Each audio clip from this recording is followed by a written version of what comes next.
नमस्कार। मेरे प्यारे देशवासियों, पूरा विश्व इस समय संकट के बहुत बड़े गंभीर दौर से गुजर रहा है। आमतौर पर कभी जब कोई प्राकृतिक संकट आता है तो वो कुछ देशों या राज्यों तक ही सीमित रहता है। लेकिन इस बार ये संकट ऐसा है जिसने विश्व भर में पूरी मानव जाति को संकट में डाल दिया है। जब प्रथम विश्व युद्ध हुआ था, जब द्वितीय विश्व युद्ध हुआ था, तब भी इतने देश युद्ध से प्रभावित नहीं हुए थे जितने आज कोरोना की इस बीमारी से हैं। पिछले 2 महीने से हम निरंतर दुनिया भर से आ रहे कोरोना वायरस से जुड़ी चिंताजनक खबरें देख रहे हैं, सुन रहे हैं। इन 2 महीनों में भारत के 130 करोड़ नागरिकों ने कोरोना जैसी वैश्विक महामारी का डटकर मुकाबला किया है। सभी देशवासियों ने आवश्यक सावधानियां बरतने का भरसक प्रयास भी किया है। लेकिन बीते कुछ दिनों से एक ऐसा माहौल बन रहा है, ऐसा लग रहा है जैसे हम संकट से बचे हुए हैं। ऐसा लगता है सब ठीक है। वैश्विक महामारी कोरोना से निश्चिंत हो जाने की ये सोच सही नहीं है। इसलिए प्रत्येक भारतवासी का सजग रहना, सतर्क रहना बहुत आवश्यक है। साथियों, आपसे मैंने जब भी जो भी मांगा है, मुझे कभी भी देशवासियों ने निराश नहीं किया है। ये आपके आशीर्वाद की ताकत है कि हम सब मिल करके अपने निर्धारित लक्ष्यों की तरफ आगे बढ़ रहे हैं। प्रयास सफल भी होते हैं। आज मैं आप सभी देशवासियों से, 130 करोड़ देशवासियों से, आप सबसे कुछ मांगने आया हूं। मुझे आपके आने वाले कुछ सप्ताह चाहिए। आपका आने वाला कुछ समय चाहिए। मेरे प्यारे देशवासियों, अभी तक विज्ञान कोरोना महामारी से बचने के लिए कोई निश्चित उपाय नहीं सुझा सका है और न ही इसकी कोई वैक्सीन बन पाई है। ऐसी स्थिति में हर किसी की चिंता बढ़नी बहुत स्वाभाविक है। दुनिया के जिन देशों में कोरोना का वायरस और उसका प्रभाव ज्यादा देखा जा रहा है, वहां अध्ययन में एक और बात सामने आई है। इन देशों में शुरुआती कुछ दिनों के बाद अचानक बीमारी का जैसे विस्फोट हुआ है। इन देशों में कोरोना से संक्रमित लोगों की संख्या बहुत तेजी से बढ़ी है। भारत सरकार इस स्थिति पर, इस वैश्विक महामारी के फैलावे के इस ट्रैक रिकॉर्ड पर पूरी तरह नजर रखे हुए हैं। हालांकि कुछ देश ऐसे भी हैं जिन्होंने आवश्यक निर्णय भी किए और अपने यहां के लोगों को ज्यादा से ज्यादा आइसोलेट करके स्थिति को संभाला है और उसमें नागरिकों की भूमिका बहुत अहम रही है। भारत जैसे 130 करोड़ की आबादी वाले देश के सामने, और हम वो देश हैं जो विकास के लिए प्रयत्नशील देश हैं, और हम जैसे देश पर कोरोना का ये संकट सामान्य बात नहीं है।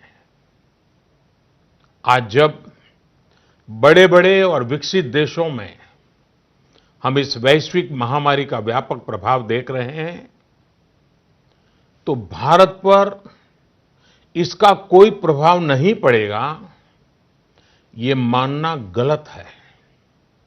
और इसलिए इस वैश्विक महामारी का मुकाबला करने के लिए दो प्रमुख बातों की आवश्यकता है।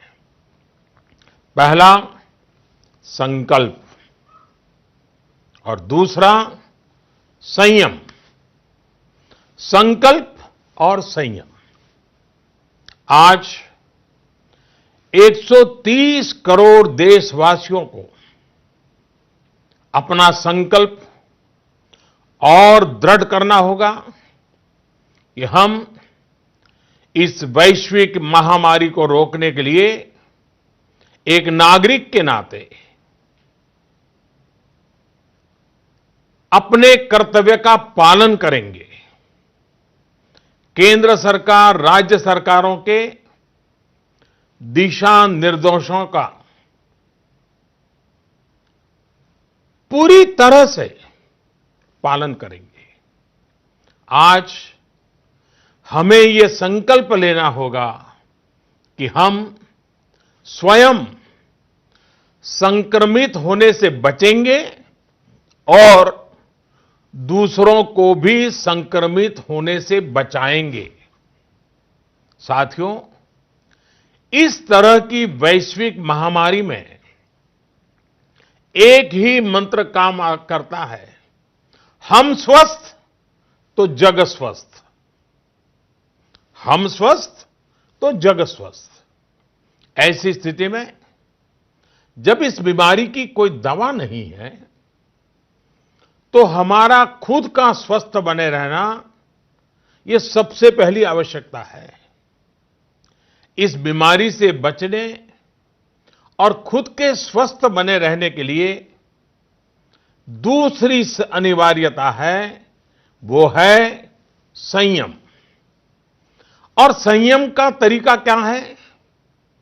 भीड़ से बचना, घर से बाहर निकलने से बचना, आजकल जिसे सोशल डिस्टेंसिंग कहा जा रहा है, कोरोना वैश्विक महामारी के इस दौर में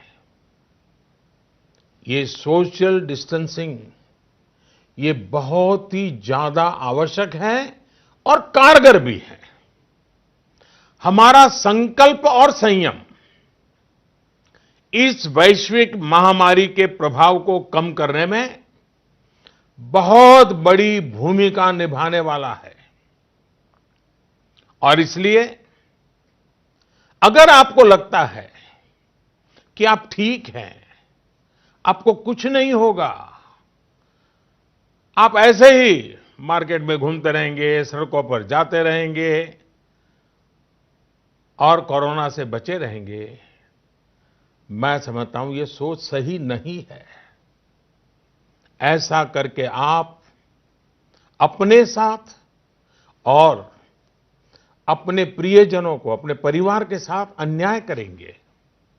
इसलिए मेरा सभी देशवासियों से ये आग्रह है कि आने वाले कुछ सप्ताह तक जब बहुत जरूरी हो तभी अपने घर से बाहर निकलें। जितना संभव हो सके आप अपना काम, चाहे बिजनेस से जुड़ा ऑफिस से जुड़ा हो सके तो अपने घर से ही करें। जो सरकारी सेवाओं में हैं, अस्पताल से जुड़े हैं, जनप्रतिनिधि हैं, जो मीडिया कर्मी हैं, इनकी सक्रियता तो आवश्यक है, लेकिन समाज के बाकी सभी लोगों को खुद को बाकी भीड़भाड़ से, बाकी समारोह से आइसोलेट कर लेना चाहिए। मेरा एक और आग्रह है कि हमारे परिवार में जो भी सीनियर सिटीजन्स हो, 60-65 वर्ष की आयु के ऊपर के व्यक्ति हो, वो आने वाले कुछ सप्ताह तक घर से बाहर न निकलें। मैं फिर से आग्रह करता हूं, 60-65 से ऊपर की आयु वाले हमारे सभी परिवार के जन घर से बाहर न निकले। हो सकता है कि वर्तमान पीढ़ी पुरानी कुछ बातों से परिचित नहीं होगी, लेकिन मैं आपको बताना चाहता हूं, मैं जब छोटा था उस समय हम अनुभव करते थे। उस समय जब युद्ध की स्थिति होती थी तो गांव-गांव ब्लैकआउट किया जाता था। शीशे पर भी कागज लगा दिया जाता था, लाइट बंद रखी जाती थी, लोग रात भर चौकी करते थे और युद्ध न हो तो भी साल में 1-2 बार तो वहां के जो नगर पालिकाएं होती थी वो जागरूक होकर के ये ब्लैकआउट का ड्रिल भी करवाती थी। लोगों को आदत बनी रहे इसके लिए प्रयास करती थी। और इसलिए मैं आज प्रत्येक देशवासी से एक और समर्थन मांग रहा हूं। ये है जनता कर्फ्यू। जनता कर्फ्यू यानी जनता के लिए, जनता द्वारा खुद पर लगाया गया कर्फ्यू। इस रविवार यानी 2 दिन के बाद 22 मार्च रविवार को सुबह 7 बजे से रात 9 बजे तक सभी देशवासियों को जनता कर्फ्यू का पालन करना है। इस जनता कर्फ्यू के दरमियान कोई भी नागरिक घरों से बाहर न निकले, न सड़क पे जाएं, न मोहल्ले में या सोसाइटी में इकट्ठे हो, अपने घरों में ही रहें। हां, जो आवश्यक सेवाओं से जुड़े हुए हैं उनको तो जाना ही पड़ेगा, क्योंकि उनका बहुत बड़ा दायित्व होता है। लेकिन एक नागरिक के नाते न हम जाएं और हम देखने के लिए भी न जाएं। साथियों, 22 मार्च को हमारा ये प्रयास हमारे आत्मसंयम, देश हित में कर्तव्य पालन के संकल्प का एक मजबूत प्रतीक होगा। 22 मार्च को जनता कर्फ्यू की सफलता, इसके अनुभव हमें आने वाली चुनौतियों के लिए भी तैयार करेंगे। मैं देश की सभी राज्य सरकारों से भी आग्रह करूंगा कि वो जनता कर्फ्यू का पालन कराने का नेतृत्व करें। हमारे देश में कई संगठन हैं, एनसीसी हैं, एनएसएस हैं, कई युवा संगठन हैं, सिविल सोसाइटी है, खेलकूद के संगठन हैं, कई प्रकार के संगठन हैं, धार्मिक संगठन है, सामाजिक संगठन है, सब कोई। सबसे मैं अनुरोध करूंगा कि अभी से लेकर रविवार तक इस जनता कर्फ्यू का संदेश लोगों तक पहुंचाएं, लोगों को जागरूक करें।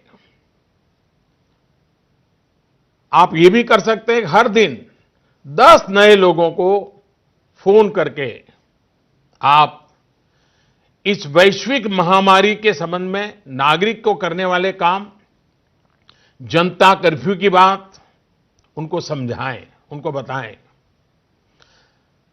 मेरे प्यारे देशवासियों, ये जनता कर्फ्यू एक प्रकार से हमारे लिए, भारत के लिए एक कसौटी की तरह होगा।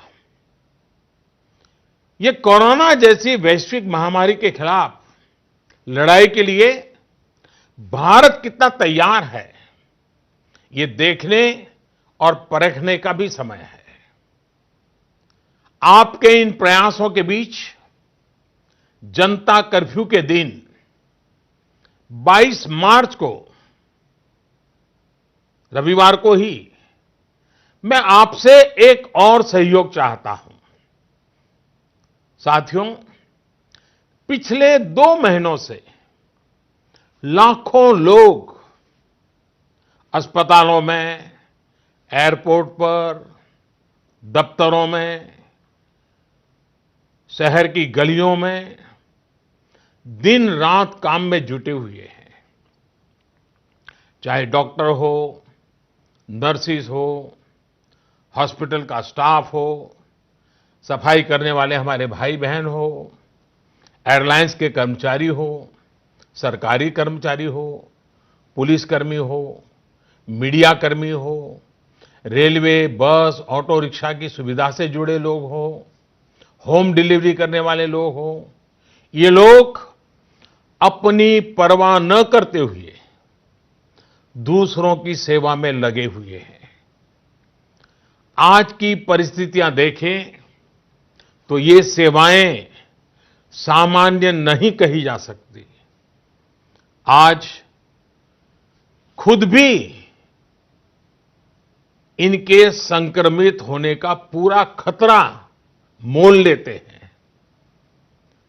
बावजूद इसके ये अपना कर्तव्य भी निभा रहे हैं, हर किसी की सेवा करने का प्रयास कर रहे हैं। ये अपने आप में राष्ट्र रक्षक की तरह कोरोना महामारी और हमारे बीच में एक शक्ति बनकर के खड़े हैं। देश ऐसे सब छोटे बड़े व्यक्तियों का, संगठनों का कृतज्ञ है।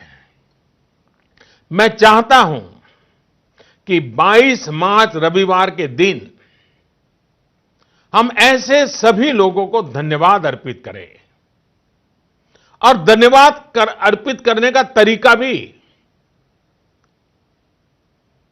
देश के एक एक व्यक्ति को जोड़ सकता है। रविवार को, यानी जनता कर्फ्यू के दिन शाम को ठीक 5 बजे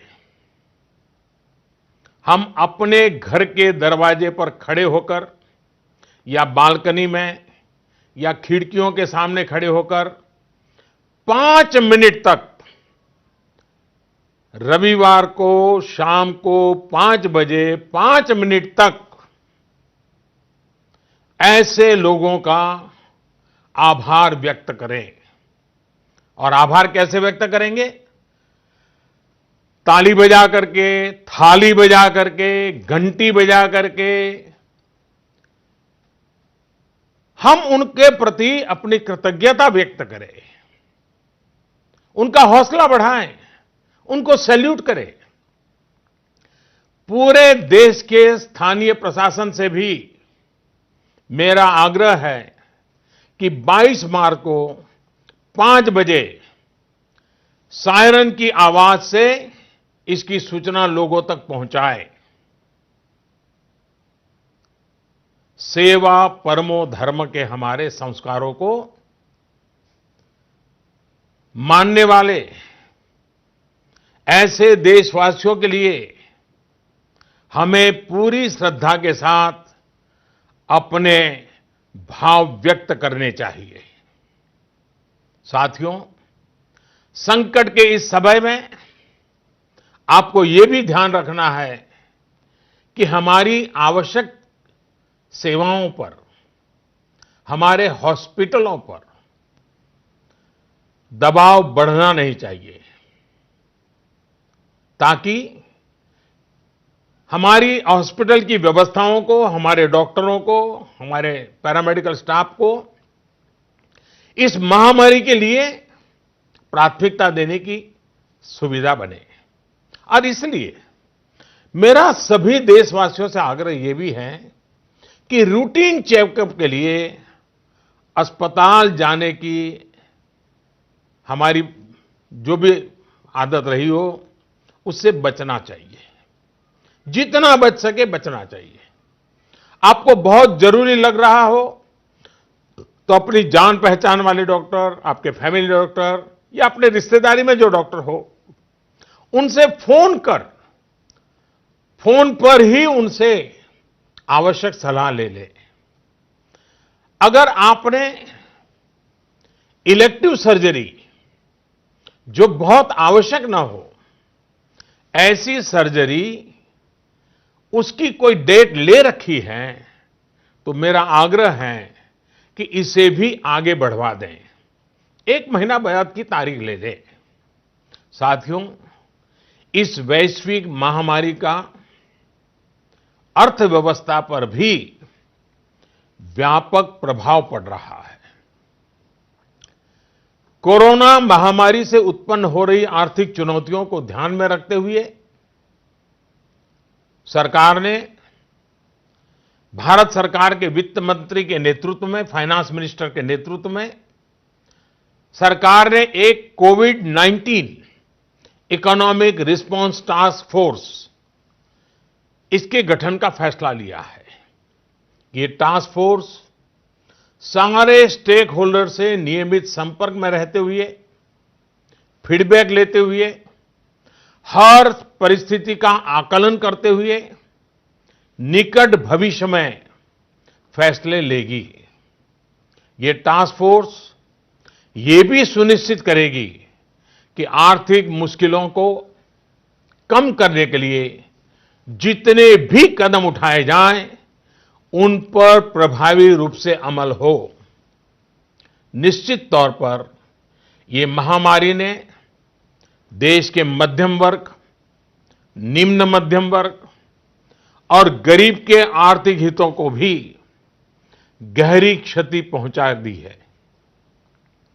संकट के इस समय में मेरा देश के व्यापारी जगत, उच्च आय वर्ग से भी आग्रह है कि अगर संभव है तो आप जिन जिन लोगों से सेवाएं लेते हैं, उनके आर्थिक हितों का ध्यान रखें। हो सकता है आने वाले कुछ दिनों में ये लोग दफ्तर ना आ पाएं, आपके घर ना आ पाएं। ऐसे में उनका वेतन न काटें, पूरी मानवीयता के साथ, संवेदनशीलता के साथ फैसला ले। हमेशा याद रखिएगा, उन्हें भी अपना परिवार चलाना है, अपने परिवार को बीमारी से बचाना है। मैं देशवासियों को इस बात के लिए भी आश्वस्त करता हूं कि देश में दूध, खाने पीने का सामान, दवाइयां, जीवन के लिए जरूरी ऐसी आवश्यक चीजों की कमी ना हो, इसके लिए तमाम कदम उठाए जा रहे हैं। ये सप्लाई कभी रोका नहीं जाएगा।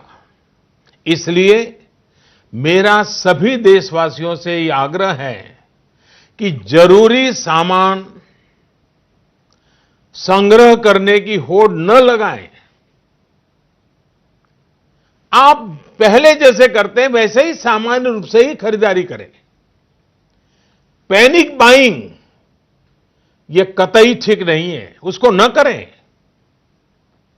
साथियों, पिछले 2 महीनों में 130 करोड़ भारतीयों ने, देश के हर नागरिक ने देश के सामने ये जो संकट आया है, उस संकट को देशवासियों ने अपना संकट माना है। भारत के लिए, समाज के लिए, देशवासियों से जो बन पड़ा है, हर किसी ने किया है। मुझे भरोसा है कि आने वाले समय में भी हम सभी देशवासी अपने कर्तव्यों का, अपने दायित्वों का इसी तरह निर्वाह करते रहेंगे। हां, मैं मानता हूं कि ऐसे समय में कुछ कठिनाइयां भी आती हैं। आशंकाओं और अफवाहों का वातावरण भी पैदा होता है। कई बार एक नागरिक के तौर पर हमारी अपेक्षाएं भी पूरी नहीं हो पाती। फिर भी ये संकट इतना बड़ा है और वैश्विक है। एक देश भी दूसरे देश को मदद नहीं कर पा रहा है। ऐसी स्थिति में सारे देशवासियों को इन दिक्कतों के बीच दृढ़ संकल्प के साथ इन कठिनाइयों का मुकाबला करने की भी आवश्यकता है।